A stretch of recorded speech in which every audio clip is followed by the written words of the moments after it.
So we have had great interest in this webinar. About 400 people from across the country and from different roles and different sectors are all on the call. So welcome to everyone from east to west. And before we get started, I'd like to point your attention to the chat box. And you'll see the chat box in the top right corner of your screen. It says chat in blue. And you can type any comments or questions that you might have here. So you can send it just to the host and presenter if it's a problem or a comment you want to make just to us, or you could send it to all participants. And we'll be having a question and answer at the end of the webinar. So if by any chance we don't get to all of your questions, we'll send those responses in a follow-up email.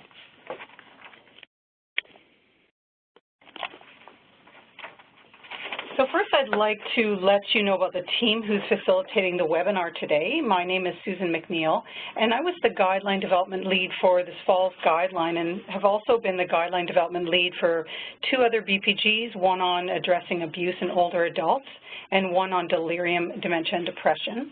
Verity White is the guideline development project coordinator for the fall's guideline, and she's coordinated the guideline from the start to the finish, actually the fall's guideline and all 3 other guidelines that I mentioned before, and Verity is behind the scenes today running the webinar. Dr. Sandra Ireland, she's an RN and a former director of nursing covering acute care, rehabilitation, and complex care at St. Joseph's Healthcare in Hamilton. And Sandra is the past president of the College of Nurses of Ontario, and she's has been an assistant clinical professor at McMaster University, tutoring nurses in undergraduate programs and graduate studies. And she has extensive experience working with teams to actively implement previous editions of the RNAO guideline on falls, the previous edition. So lots of great experience from Sandra Ireland. And Dr. Rob Lamb is an assistant professor of family medicine at the University of Toronto, and he has an active family practice at Toronto Western Family Health Team. So he provides geriatric consultations in the Falls Prevention Program of the Seniors Wellness Clinic of the University Health Network here in Toronto, and he's an attending physician in the Geriatric Rehabilitation Program of Toronto Rehab. So wealth of experience from Dr. Lamb as well. And Gurjeet Tour is the evaluation manager at RNAO, and she supports nurses and teams within RNAO and our best practice spotlight organizations, not only in Ontario but around the world. And she helps to support building evaluation capacity. And Gurjeet is on this call because she collaborated with the panel and the RNAO team to develop some new evaluation measures for this guideline. They're a little bit different from past guidelines, and these are meant to be practical and meaningful for healthcare organizations. And we'll meet Gurjeet at the end. So these are the objectives of the webinar today. I'm hoping that you'll update yourself on what is new, the key recommendations, and some resources in the guideline that will be useful to you. Identify areas in your current practice or in your falls prevention program that might need to be updated to align with best practices. And also learn how you can use the evaluation measures to demonstrate the actual impact of the guideline. And the focus of the presentation today is we're not going through every single recommendation, but our focus is going to be on some of the newer recommendations, the ones with strong evidence, and some that we think might require a bit of rethinking in the clinical environment. And we'll also, at the end of the webinar, suggest some next steps to get you started. So I'd like to briefly explain a little bit about RNAO. So RNAO is the Registered Nurses Association of Ontario, and we're the professional body. We represent registered nurses, nurse practitioners, and nursing students in Ontario. And we advocate for healthy public policy. And we are focused on promoting excellence in nursing practice. And we actively work with nurses to help nurses feel empowered to influence and shape decisions that affect not only the healthcare profession, but the public they serve. And this is RNAO's model that we use for developing, implementing, and evaluating best practice guidelines. And I'm showing you this just so you have an idea that we have a systematic approach to developing our guidelines and then making sure that the guidelines get used, that they get applied in the clinical environment, and evaluating and monitoring them. And ultimately, what we all want is we want to have a positive impact on our patients, our clients, our residents. We want to influence excellence in the care that is provided by nurses and other healthcare providers, strengthen organizations and the system. So we have a very systematic and multifaceted approach for doing that. And I'm going to be talking a little bit about the guideline development piece, which is the top circle there. And but before I go to that, I'd like to hand things over to Sandra to speak a little bit. So as co-chair of the expert panel, I'm very pleased to be able to take a moment here to thank some of the people who contributed to the development of the revised Falls Guideline. Expert panel members volunteered their time over several months to develop the guideline. Members included a range of perspectives and included people from different professions, settings, and sectors. We also had 52 stakeholder reviewers who provided feedback on the guideline prior to publication.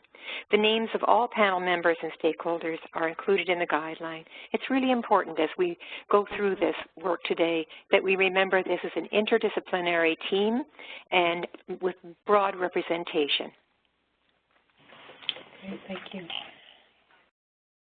Now, to introduce the purpose of the guideline, our purpose in developing and working on the guideline, the Preventing Falls and Reducing Injury from Falls Best Practice Guideline presented today, was to help healthcare professionals and their organizations to further their work in preventing falls and mitigating the impact of falls on individuals in their care, and to promote consistency and excellence in clinical care, health policies, and health education through the application of evidence-informed best practices. Great, thank you, Sandra. And I just wanted to speak a bit about the scope of the guideline. This third edition guideline replaces previous editions of the guideline entitled Prevention of Falls and Fall Injuries in the Older Adult. And I just want to remind you that previous editions of the Falls Guideline were focused only on the older adult and only on two sectors, long-term care and the hospital sector. But when we were ready to create this edition of the guideline, we had learned that there was a need for best practices to be applied in other settings and also not just older adult, so other age groups. And so we worked together with our panel and our research team to expand the scope of this guideline. And the new scope is focused on all adults at risk for falls across the healthcare continuum. So this is an expanded scope of the guideline. And when we went to conduct the systematic literature review for this guideline, this expanded scope, we found that the evidence was in three main settings. So in the community, and this meaning people living in their own place of residence, and it would include primary care and home care. A second setting being the hospital, and a third main setting being long-term care. There was a smattering of research from other sectors, but those were the three primary areas. So whenever possible in this guideline, we've outlined in the discussion of evidence where the research is applicable to. So I recommend that you read the discussions of evidence to see what aspects of that recommendation apply most to you and some of the nuance of that. So review the discussion of evidence, and then further research is needed in some settings.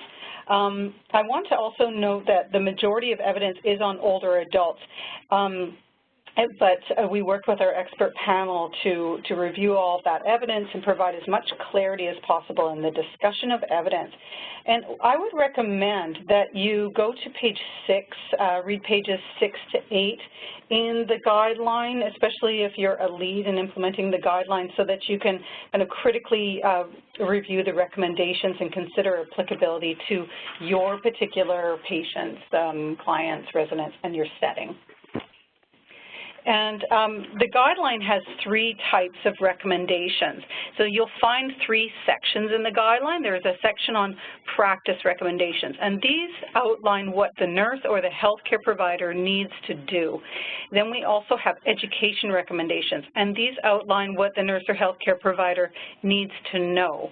And then the organization and policy recommendations outline what the organization needs to do, what their responsibility is in order to create an evidence-based culture. And this is important because we can't just ask nurses to or other healthcare providers to adopt the recommendations and expect that change is going to happen, or just simply provide education and expect change to happen. We need effort to happen at different levels. So we have the different areas, 12 practice recommendations in the guideline, 2 education, and 3 policy. And today, the bulk of the webinar is going to focus on those practice recommendations. Now, what I have here, Verity sent this to you in an email. All the people who had registered in advance received a copy of this chart, flow chart, in an email. So you can look that up, or you might be able to expand your screen and see it, because I appreciate that the text is quite small. But I'm showing you this because this flow chart gives you an overview of all the practice recommendations in the guideline, and some people find this really useful. Overarching the recommendations, so I'm going to use this highlighter here. Overarching the recommendations is actually an organizational recommendation and an organizational responsibility, and that is to ensure a safe environment. I'll talk about that in a minute. Now we get into the practice recommendations here. So I'll talk about screening. This is a 3-step process that we're recommending for screening. So you're screening all adults to identify those at risk for falls. And then if there's a positive screen, then we recommend a comprehensive assessment. I'll talk about that in a moment as well. And then we are recommending those who are positive, who are appearing at risk for falls, and you've done your comprehensive assessment, that there's a combination of interventions that are tailored to that person and appropriate for the setting. The focus today, so these are here in the interventions, these are some of the interventions, or these are the interventions in the guideline. And what we're going to focus mostly on is exercise. We're going to talk about vitamin D, and we're going to talk about hip protectors. It's not saying that everything else isn't important, but these, what we've decided, would be the main things that we want to talk about. And then I wanted to also show you here that this is if a person falls, what we recommend you do, and then if they fall, we're recommending the comprehensive assessment. We're also going to be talking today about the approach you use for engaging adults at risk for falls, and then Sandra's going to talk about communicating falls risk.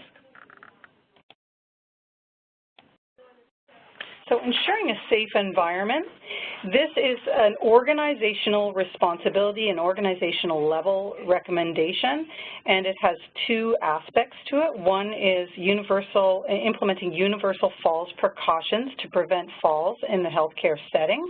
And the second one is to identify and modify equipment or other factors in the physical or structural environment. So this talks about things like appropriate flooring, adequate lighting, the right furniture that's not unsafe, floor plan, dementia-friendly environments, those kinds of things, how the physical or structural environment. And you can see here that right here, this is the from Fraser Health in BC. This is an example that's in the appendix of an example of universal falls precaution. And here, Code Plus, this is an example of one of the references we link people to get more details on how do you actually design a physical environment. So that's just a snapshot of a couple of resources that we have in the guideline. Now, screening. So screening for falls is this is a new recommendation, so I'm going to spend a bit of time on this. So screening for falls is meant to be quick, and it's meant to be integrated into your existing processes. So, for example, your admission assessments, as much as possible. And the screening involves 3 parts. So you want to identify a history of previous falls. So we know that a history of previous falls is a very strong indicator of future falls, and this is particularly true among older adults. In the guideline, we provide a sample question that your organization could consider using if you're looking for a kind of question to ask, and the sample is, in the last year, have you had any fall, including a slip or a trip, which you lost balance and landed on the floor or ground or lower level? So that's just an example that an organization could integrate into their processes. The second component of screening that is well supported by the literature, in addition to a history of falls, is identifying any problems with gait, balance, or mobility. And so we're recommending that healthcare providers are very cognizant of this risk and be observing for ambulation or any apparent disturbances or abnormalities. So if you're noticing an unsteady gait or poor balance or impaired mobility, and also to ask questions regarding those.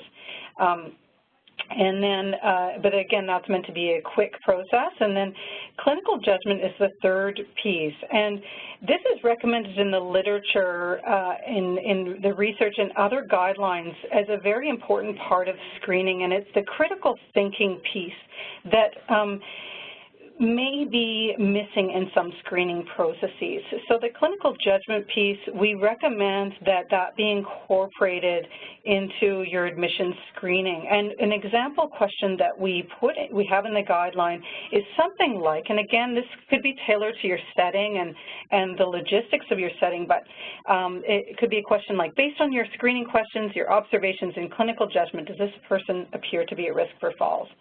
So we have had some feedback from people about, is it only these 3? Can we add more screening questions? So these 3 components of the screening were well supported by the literature, but certainly in your healthcare organization, if there were additional factors that you wanted to add to that, advanced age or polypharmacy or cognitive impairment, that it could be up to your discretion. Appendix E in the guideline lists all the most common risk factors, and that is actually also on an app that I'll mention later on, but that is, the Appendix E is more comprehensive list of risk factors. I want to also say about tools. So the literature does not currently support the use of risk prediction tools in hospitals as a standalone approach to screening. What we found in the literature was that there weren't any perfect tools, that there weren't any tools that can be used consistently or reliably to identify risk. That's what we found in the literature, and that so a risk prediction tool, that is a tool, and we know from our panel and stakeholders that these are commonly used in practice, so this does require a bit of consideration and discussion at your site. So risk prediction tools would be a scoring or categorizing people as at risk or not at risk, or low, medium, and high risk. One review of a systematic review of older adults in rehab hospitals found that clinical judgment was just as effective as risk prediction tools. And then another guideline, the NICE guideline, which is a highly reputable guideline from the UK, they actually advise specifically against the use of risk prediction tools in hospitals. I want to make sure that I'm talking about in hospitals.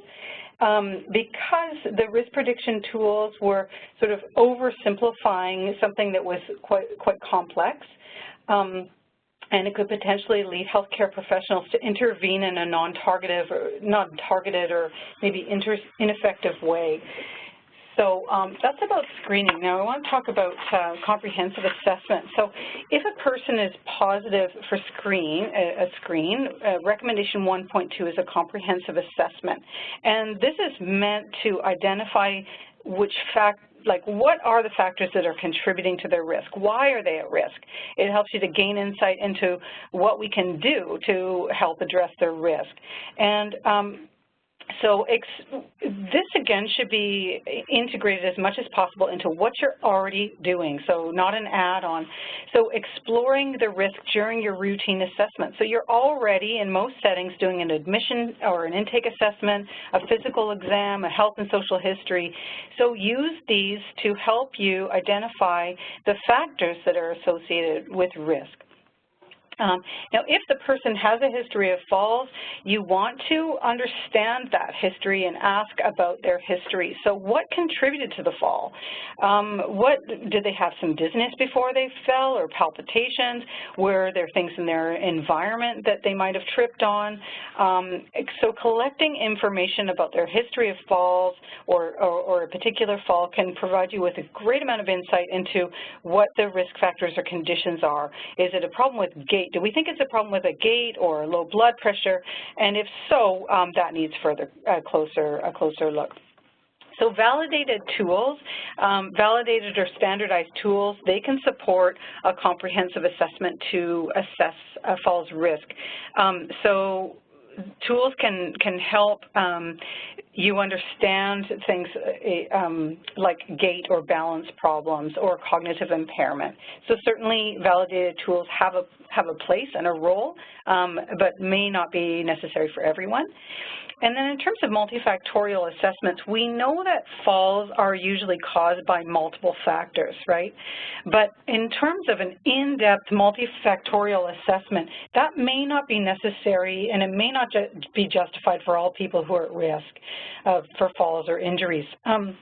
And we found that the definitions for what is a multifactorial assessment, that really varied a lot in the literature, but examples might include, multiple factors like gait, balance, osteoporosis risk, a fear of falling, visual impairment, a neurological exam, cognitive impairment, urinary continence, medication review, home hazards, cardiovascular exam. So a multifactorial assessment may not be necessary or appropriate for everyone.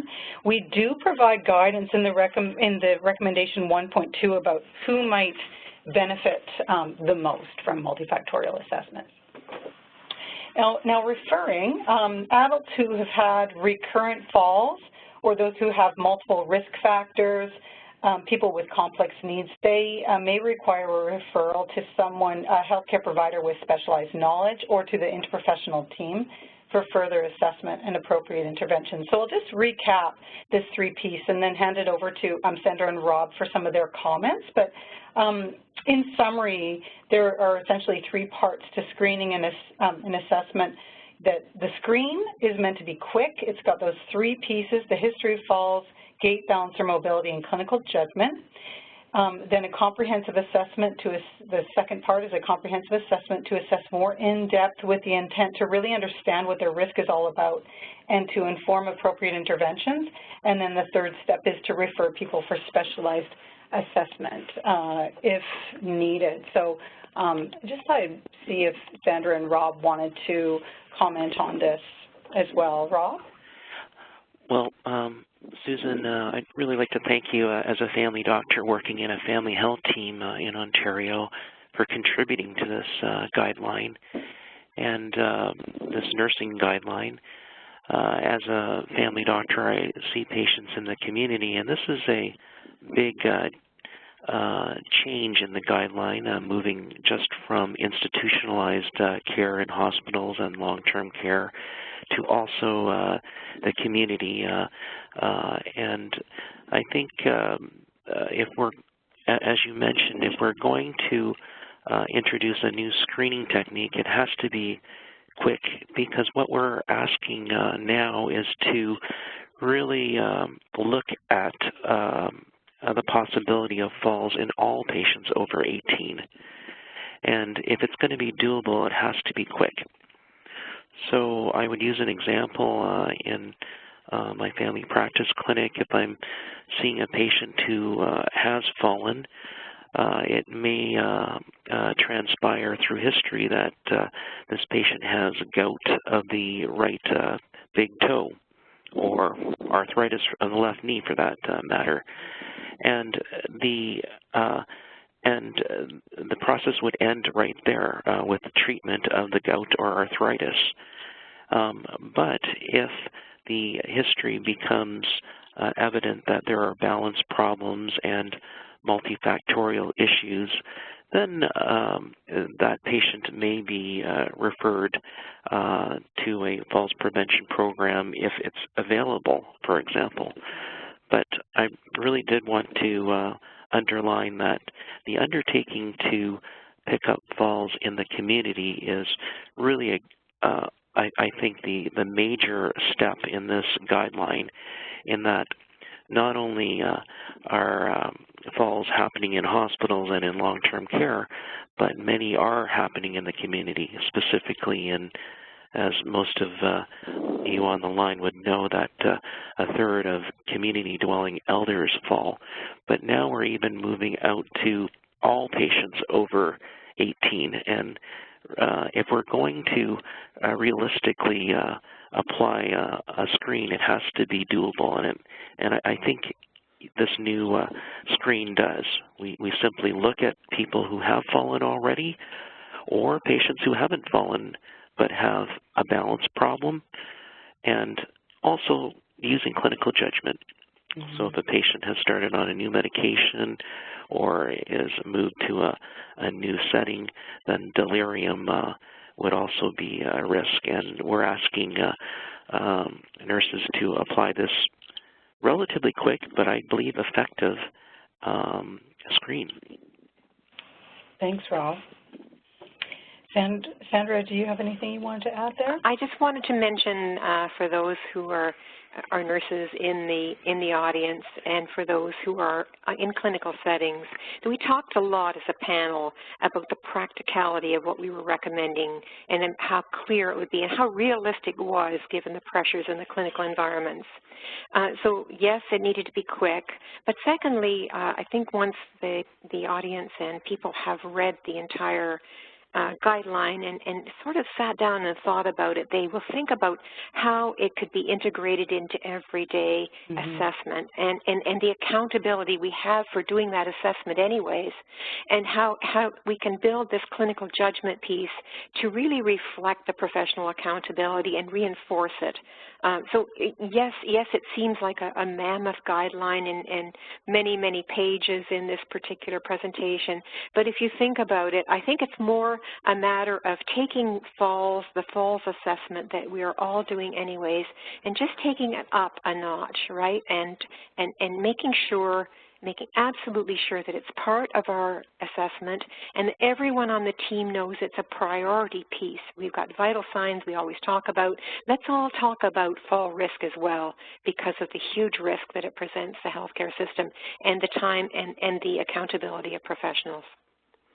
Great, thank you both very much. I'd like to move us on to recommendation 2.1, and this is about engaging the person. And this was the most popular recommendation, so unanimous agreement by the panel and our stakeholders about this. It includes a few parts, so exploring the person's perception of being at risk. What does that mean for them? And the literature was talking about the label at risk. If this person is at risk of falls, that is associated with stigma, frailty, loss of independence. So please be thoughtful about how you speak about that label at risk, and communicate with people positively and sensitively. So being sensitive about that label, but being positive about the benefits of intervention, such as, these interventions could help you maintain your independence or be more independent or improve your mobility or keep you active in life. So just that point was really resonated with people. And then to discuss your options together, a person-centered approach. You're developing a plan that's tailored to the person. It's together with the person. And I got the sense that this might be a bit of a philosophical shift in thinking about how we address risk for falls and how we intervene to prevent falls. And this is a quote that you see on the screen from the guideline. that, falls can be so devastating and so, scary, and the impact is really enormous. And so we might have the tendency to get really very focused on preventative measures that might constrain the person's independence. So this is a quote in the guideline, that in the pursuit of safety and compliance, healthcare organizations are cautioned to avoid an excessively custodial and risk-averse approach. So we want the guiding principles in this kind of aligns with the guiding principles in the guideline of a person and family-centered care approach. But also balancing risks and benefits, that always consider when you're implementing any measures to prevent falls that people do have the right to take risks and make decisions or actions that increase their risk for falls. So, Rob, were you wanting to say anything more about that? About how we're collaborating or working together with a person from your practice?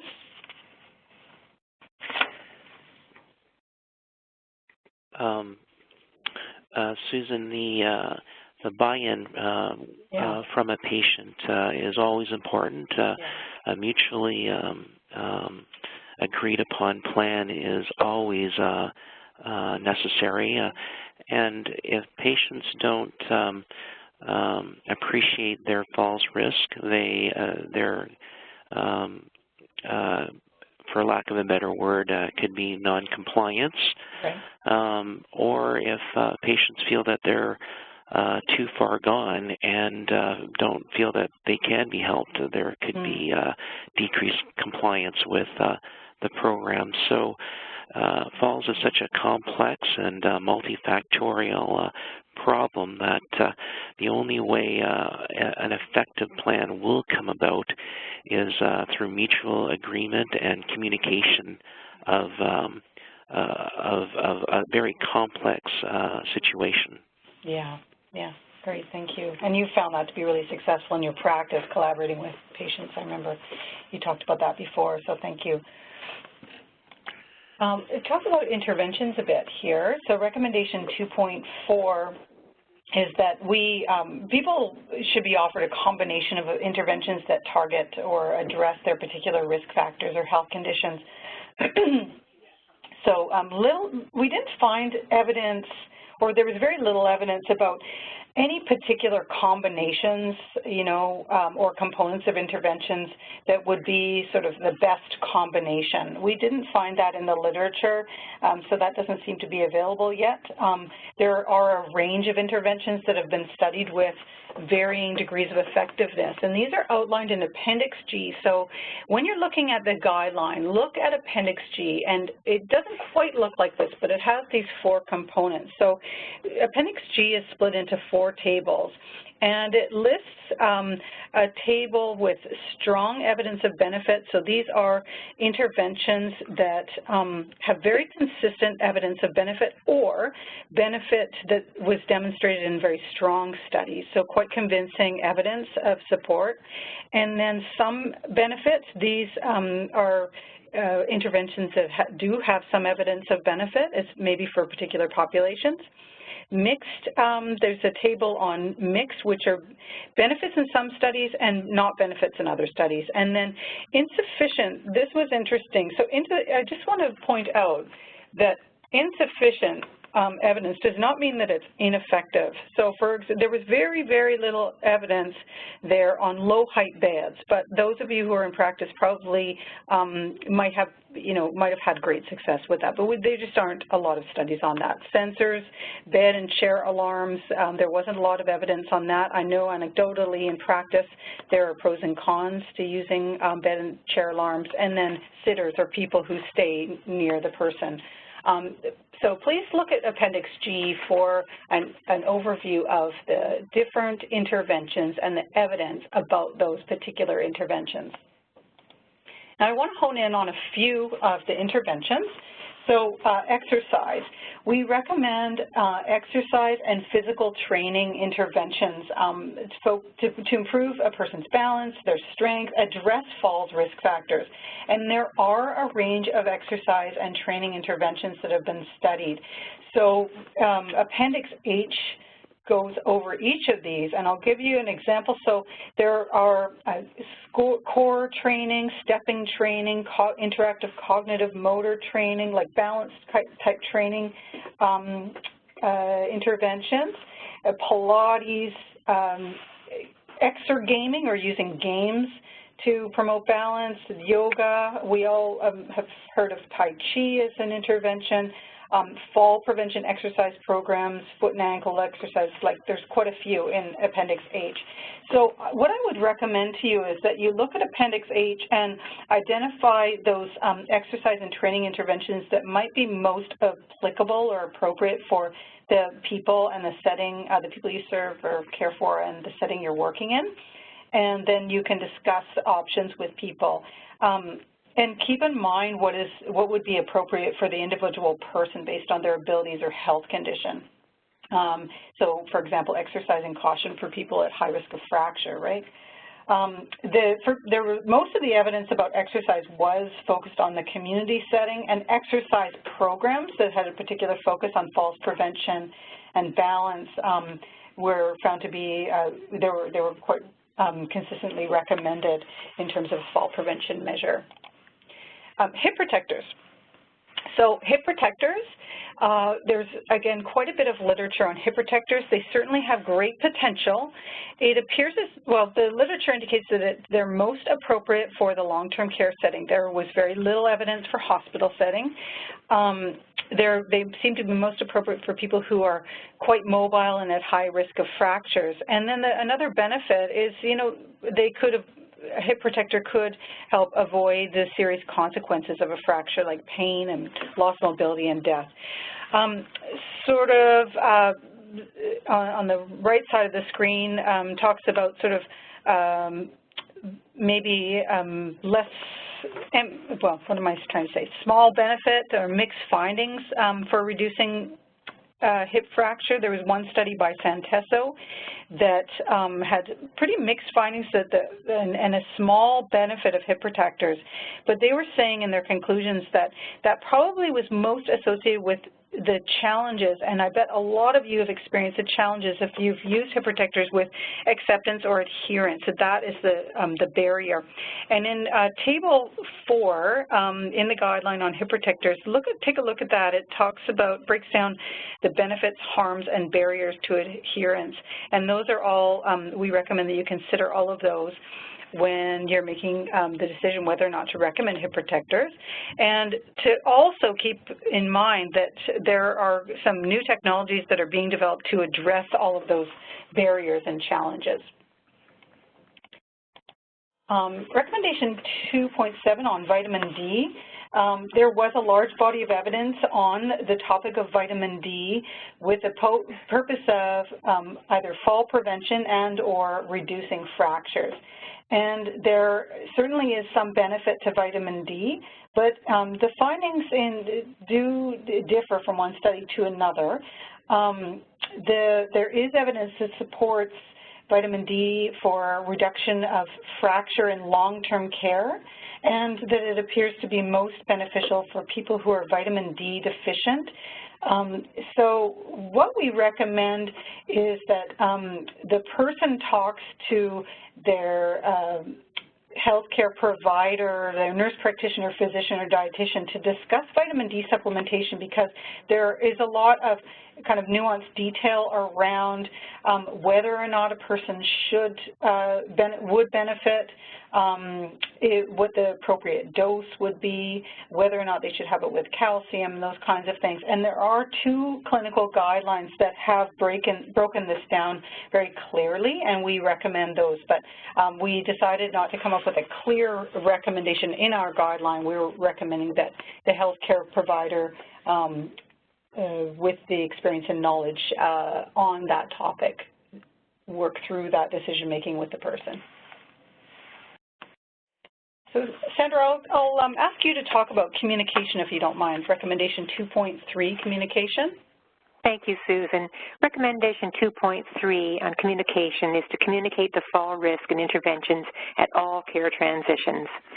We all know the emphasis on transfer of accountability across the healthcare system, and this was an expert panel recommendation.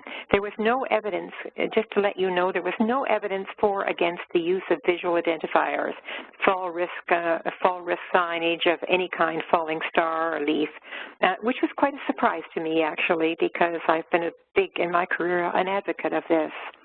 It's absolutely important that at each care transition, we communicate the patient's health risk factors and conditions, the person's history of falls, all the things we just talked about, situational or environmental factors that may temporarily increase the risk for falls. For example, just intermittent confusion or perhaps even the person's eyeglasses not being currently available, and the anxiety that comes with that for an older person. A recent administration of sedating medication and a catheter tubing that might be getting in the way of their ambulation or getting in and out of bed. And plans of care to reduce risk and the person's preferences with regard to interventions. Now that sounds like a very long list, and when you communicate these factors at care transitions, that means that when you're going to break or handing off the care to someone who might be transporting a patient to a test or any other care transition, or the major transitions at the end of a shift or at staff conferences. But it's extremely important to do all of this, and we can all find ways to do it briefly and accurately and fulfill our accountability. We know that the care transitions are absolutely essential points of contact where people either get the information they need or not need. And we also see that patients and families need those communications at their transitions in care. So as I said, there's no evidence for or against the use of visual identifiers. So what we're really saying here is that if you are putting a sticker on the wall in your organization, that's good still, but it's just not a matter of going through the motions of doing that one thing or just writing down in the patient's chart that they're at risk for falls. We really all, as a team, need to get together and address what's really going on for the person, and that's the part of the assessment in the three-step process.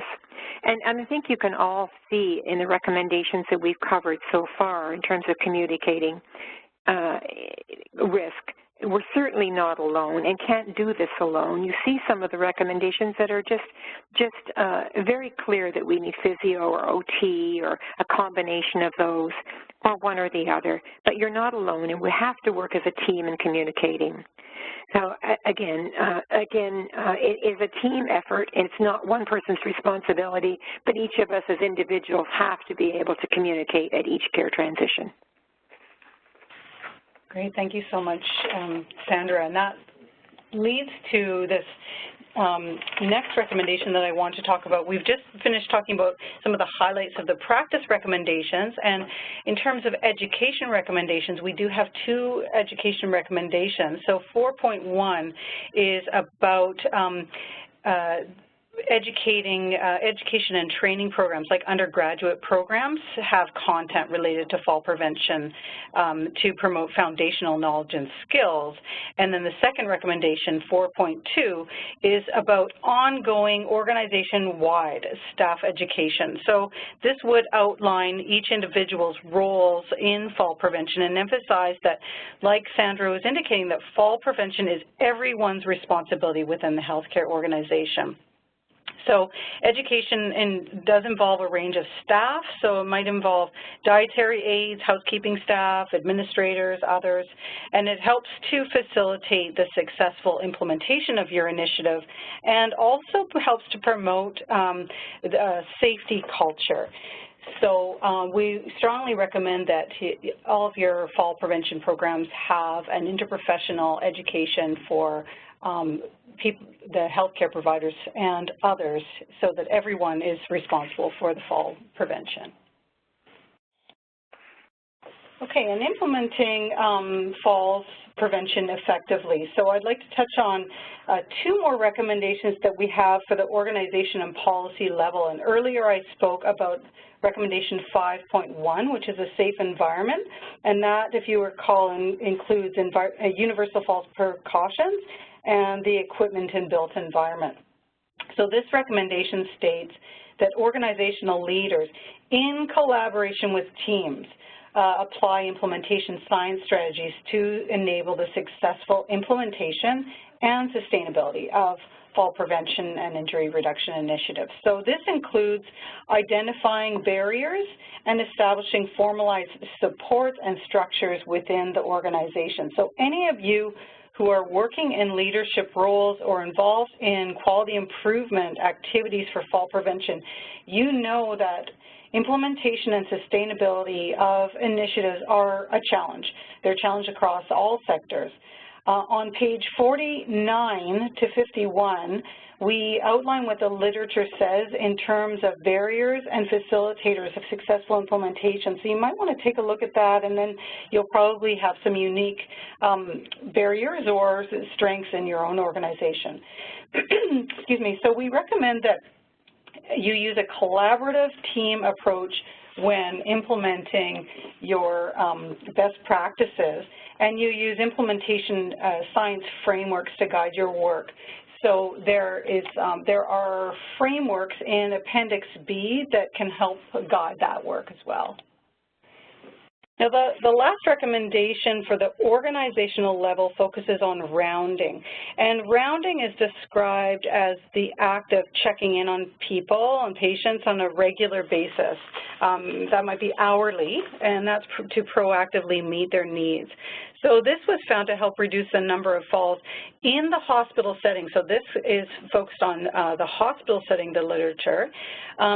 During rounding, the healthcare providers can check the environment for false hazards and meet other needs. So you can, it's an approach for also bundling care, so you can be assessing for pain and assisting with toileting, for example, at the same time.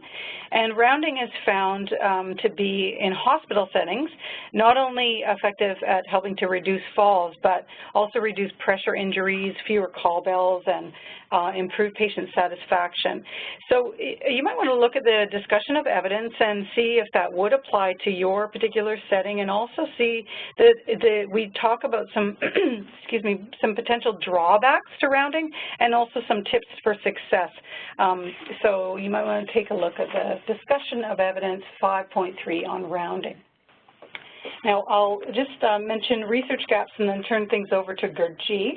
So for the researchers on the call, I would suggest that you might look on pages 53 and 54 for the research gaps. And there are research gaps in different areas, but I want to highlight just a few. So we really didn't find, we found very little on what are the factors that increase the risk of fall injury. That was, we didn't find much on that. Like Sandra said, the visual identifier, the falling leaf or armband, is it effective? Is it not effective? What are the tips for using that intervention effectively? And then post-fall assessment and care, this was a research gap within the fall prevention literature. So we didn't find any studies. Well, there was just one review that captured that, but a real research gap in the fall prevention literature. But Rob Lamb brought up a really good point, is that there some of that is definitely covered within the trauma literature. So I'm just going to turn things over to Gurjeet now, who's with me here, to talk about guideline evaluation. Hi there, everyone. So in terms of the guideline evaluation, this is a really important aspect of any implementation, is that you want to be able to evaluate the impact of the guideline you're implementing. So we have here at RNAO revamped this section of the guideline and provided something of a tool that is hopefully much more practical to a lot of the organizations that are picking up this guideline. So just to break it down for you, we've broken it down into two sections. We're looking looking at overall measures for guideline success. So these are mainly your outcome measures that we're looking at, things like rate of falls, fall-related hospitalizations, average length of stay due to a fall or fall injury. And so these are the measures, a lot of them are found already in our large data repositories, such as the Canadian Institute for Health Information databases and repositories, and already collected in many different instruments, such as the RI-MDS indicators. So we identified measures that are already out there in healthcare that are well utilized and known, and we also identified new ones where there may have been gaps around data collection in these areas that is pertinent to this guideline. So we've identified measures for those as well. And you'll also notice that we've identified NQuire. So NQuire is our data system in-house, so it's the nursing quality indicators for reporting and evaluation data system that is used here at RNAO by our best practice spotlight organizations in evaluating guideline implementation. So we really try to create a tool that is very user-friendly, easy to understand, and practical to use. You know, there is a lot of data collection that occurs in healthcare that, you know, can be utilized to evaluate the success of implementing this guideline. Now, the second table looks at specific measures related to the recommendations themselves. So these are our implementation measures for overall guideline success. And you'll see that some of them are identified within our in-house data system, and many of these types of measures are not routinely captured in large data repositories or in mandatory reporting requirements around this topic area. So you'll notice that we have not been able to really identify any existing data repositories or instruments that collect such data. But for you know, an organization or a clinician picking up this guideline, it's important to understand that where does this data already exist that I can perhaps tap into, or where do I need to identify gaps in data collection so that when I do implement this guideline, I'm able to say that it's had an impact and what that impact looks like. So this is essentially the tool we've developed for FALS, and this is the process we will be using going forward with our other guidelines. Thank you, Susan. Great, thank you. All right, so now I'd like to talk about just a few more minutes to talk about what you can do next and how we can help. Now we have this new edition best practice guideline, so how are you going to use it and move it into practice? So one of the strengths of RNAO is that we do have a systematic approach for supporting the implementation of best practice guidelines, and we provide supports to individuals, to organizations, and also we support system level change, like for example with the long-term care best practices program. You can see on the wheel all kinds of ways that we support the implementation and sustainability of guidelines. So if you're an individual and you want to learn more, you can attend workshops, conferences. We have our Champions program. And we have more webinars and e-learning courses and that sort of thing. So and then there's the Best Practice Spotlight Organization program. We offer lots of supports for you and resources. And here on the screen are a couple of implementation resources that you can access today. So on our website, you can go to the guideline website and find that fact sheet, and this is a fact sheet for educating people about fall prevention, and it's called Stay Active, Stay and Independent, and so that might be useful for your education purposes. And the app, the online app, is now available and free for download on your smartphone, and so you can access some key elements of the practice recommendations and some of the appendices right from your smartphone. So for example, fall risk factors, you could be able to call that up on your smartphone and access them there. So that's free now, and then nursing order sets will be on their way in the new year. And we're just nearing the end of the webinar, so I hope that you have a good sense of what's new in this new edition guideline, some of the new recommendations and some of the new resources. and that you have possibly identified some areas that might need to be updated. And so here are some examples on the screen of what you might consider needs some review or revision, and for your own practice or maybe your falls prevention program overall. So do you need to look at your screening processes? Do you need to be recommending exercise more regularly or more emphatically, or coming up with different exercise options or physical training options to recommend to people? How are you engaging adults in their care? Are you being aware? Are you keeping in mind sort of that concern of labeling someone at risk? Do you need to augment your universal precautions approaches? Do you need to improve your communication within your team? So those are just some ideas of things to consider. And now I'd like to suggest some next steps. So next steps would be in collaboration with other people, preferably interprofessional groups at your organization, to read and discuss the guideline and identify what applies to your setting.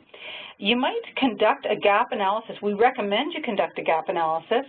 And what that is it lists the recommendations, and then you consider your current practice and look, is there a small gap, big gap, no gap, and where do you want to focus your energies on improving your care towards evidence-based practice. And there is a template for a falls gap analysis in the long-term care toolkit. And you can find that it is developed for long-term care, so there are some specific long-term care legislation pieces, but the rest of the gap analysis might be very useful for you. I mentioned the BPG app, so that's free. Become a best practice champion. We have champions workshops, and we have a champion e-learning course, and that teaches you strategies and to support best practice in your workplace. The implementation toolkit, the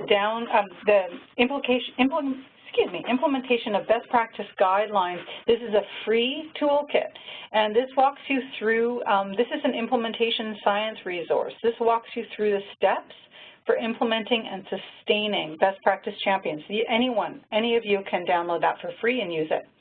And if you're in the long-term care setting, contact your long-term care best practice coordinator and have some support in implementing best practices from your long-term care best practices coordinator. So that's the end of the next steps. I have a couple of questions I see in the chat box, and I'll address those in a minute, but before I do that, I just wanted to put in a plug for Fall Prevention Month. So RNAO is one of the partners that leads the Fall Prevention Month initiative in Ontario.